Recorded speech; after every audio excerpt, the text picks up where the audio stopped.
ሰላም ጤና ይስጥልኝ። ካሳሁን ነኝ። ትላንትና በአይቬሪ ኮስት ጉዳይ በዘገብኩት መሰረት ኩዴታን እየተካሄደ እንደሆነ አብስሬው ነበር። ያ ኩዴታ ግን አንፎርቹኔትሊ አሁን አንሰክሰስፉል ሆኗል።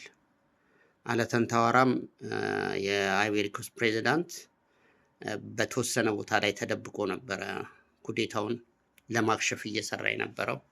ከሀገርም አልወጣም፣ አልሞተም። ኤኒዌይ ግን በጣም ብዙ ሰው ሞቷል በዚህ ኩዴታ ላይ። ኩዴታ ሲካሄድ አስ ኩዊክሊ አስ ፖሲብል ካልሆነ ነገሮች ይበላሻሉ። ኩዴታ በጣም ፈጣን አክሽን ነው የሚጠይቀው። አለበዛ ኩዴታ አድራጊዎቹም ነርቨስ ነው የሚሆኑት። ምክንያቱም ወደ አዲስ ቻፕተር ሊገቡ ስለሆነ ያ ቻፕተር ደግሞ ምን ይዞ እንደሚመጣም ሰርተን ስለማይሆኑ በዛ አንሰርተንቲ የሚፈጠር ነርቨስነት ነገሮችን ያበላሻሉ ማለት ነው። ኤኒዌይ ይሄ ኩዴታ የተጀመረው በ19 ነው የሚሉ አሉ። ኢት ቴክስ ሎንግ ታይም።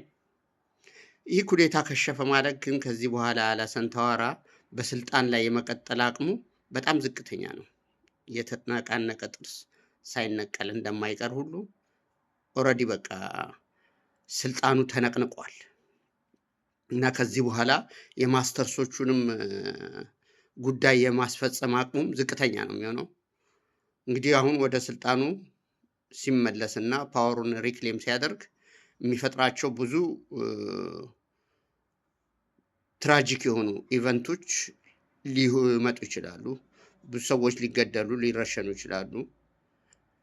ግን ከዚህ በኋላ የአይቬሪ ኮስት ህዝብ እሱን አይቀበለውም እና በሚቀጥለው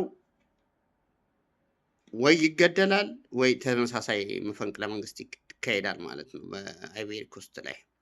ለዛሬ ያለኝ ዘገባ ግን የአይቬሪ ኮስት መፈንቅለ መንግስት መክሸፉን ለማብሰር ነው። መልካም ጊዜ እመኛለሁ።